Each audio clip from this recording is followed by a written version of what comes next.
ওই আবু জেহেলের বাড়ি কি আছে? আবু জেহেলের বাড়ির কি করা হয়েছে? টয়লেট বানানো হয়েছে, পায়খানা বানানো হয়েছে। আওয়ামী লীগের লোকেরা যদি বেশি বাড়াবাড়ি করেন তাহলে তাদের বাড়ি ঘরে যারা দেশে যারা আছে মনে রাখতে হবে তাদের বাড়ি ঘর কিন্তু জনগণ টয়লেট বানিয়ে দেবে। এটা মনে রাখতে হবে। ওদের বুঝে শুনে বিক্ষোভ করবেন। আমেরিকায় নিরাপদে বসে বিক্ষোভ করা অনেক সোজা। বাংলাদেশের মানুষ কিন্তু আপনাদেরকে ছেড়ে দিয়ে কথা বলবে না। কয়েকদিন আগে আপনারা বিক্ষোভের চেষ্টা করেছিলেন, পুলিশ লাগে নাই, আনসার লাগে নাই, বিজিবি লাগে নাই। এদেশের জনগণ কিন্তু ধরে প্যাদানি দিয়ে তারপরে পুলিশের কাছে দিয়েছে। এটা কোনো আপনার চোরদের জন্য কোনো গণতন্ত্র নয়, দুর্বৃত্তদের জন্য কোনো গণতন্ত্র নয়, লুটেরাদের জন্য কোনো গণতন্ত্র নয়। কারণ তারা কোনো গণতান্ত্রিক পদ্ধতিতে নির্বাচিত হয়ে ক্ষমতায় ছিল না। সুতরাং তাদের বেলায় কোনো গণতন্ত্র প্রযোজ্য হবে না। এটা কথা স্পষ্ট ভাষায় বলতে চাই। বন্ধুগণ, আজকে নির্বাচন নিয়ে তাল বাহানা করার চেষ্টা করা হচ্ছে। আওয়ামী লীগ মনে করছে যদি নির্বাচন কোনোভাবে ঠেকিয়ে দেওয়া যায়, যদি কোনোভাবে বিলম্বিত করা যায়, তাহলে প্রফেসর মোহাম্মদ ইউনূস রাগে দুঃখে তিনি হয়তো ক্ষমতা ছেড়ে যাবেন। তারপর হয়তো ভারতের প্রেসক্রিপশনে এখানে অন্য কোন সরকার ক্ষমতায় বসবে এবং তার এক সময় বলবে সবাইকে নিয়ে আসেন একটা ইলেকশন। এই সবাই কেন জানে? এই সবাই হচ্ছে একটু আওয়ামী লীগও নিয়ে আসেন। ওটা কিন্তু বাংলাদেশে হবে না। 134 জন শিশু জীবন দিয়েছে, অনেক মা বোন জীবন দিয়েছে, হাজার হাজার মানুষ জীবন দিয়েছে, 20,000-এর মতো মানুষ পঙ্গু হয়েছে। কারোর এক চোখ নাই, কারোর দুই চোখ নাই, কারোর অঙ্গহানি হয়েছে। এত মানুষের ত্যাগের বিনিময়ে বাংলাদেশে ফ্যাসিবাদ মুক্ত হয়েছে। সেই বাংলাদেশের রাজনীতিতে, সেই বাংলাদেশের নির্বাচনে, সেই বাংলাদেশে ভবিষ্যৎ নির্বাচনের পরিক্রমায় ফ্যাসিবাদের কোন অংশগ্রহণ থাকতে পারবে না। এটা আমাদের স্পষ্ট অবস্থান।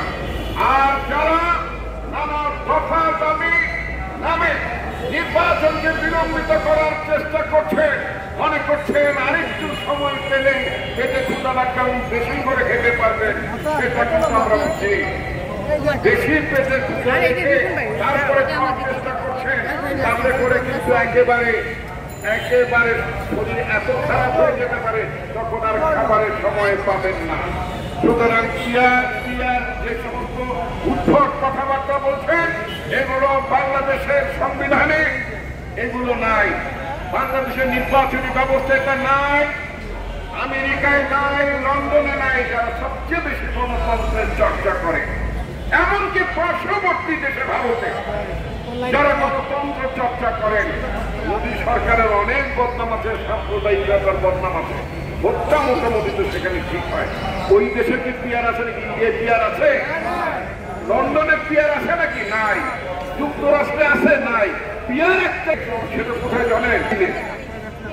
ইহুদি দেশে এই ইহুদিরা পিয়ার সিস্টেমের নামে সংখ্যালঘু সরকার ওখানে জনগণকে জুলুম করার জন্য, ক্ষমতায় টিকে থাকার জন্য নেতানিয়াহু সরকার ইসরায়েলে গাজায় মানুষকে হত্যা করছে। ইসরায়েলিরা এই গাজা শিশুদেরকে তারা একের পর এক হত্যা করে চলছে শুধুমাত্র পিয়ার সিস্টেমের নামে। কারণ পিয়ার সিস্টেম যদি ইসরায়েলে না থাকতো তাহলে নেতানিয়াহু সরকার গঠন করতে পারত না। কারণ সে হচ্ছে একটা সংখ্যালঘু দল, পার্লামেন্টে তার অবস্থান সংখ্যালঘু। এই সংখ্যালঘু সরকার শুধুমাত্র পিয়ারের নামে ওই ইসরায়েলের শাসন ব্যবস্থায় ঠিক আছে এবং ওখানকার জনগণকে হত্যা করছে, শিশুদেরকে হত্যা করছে।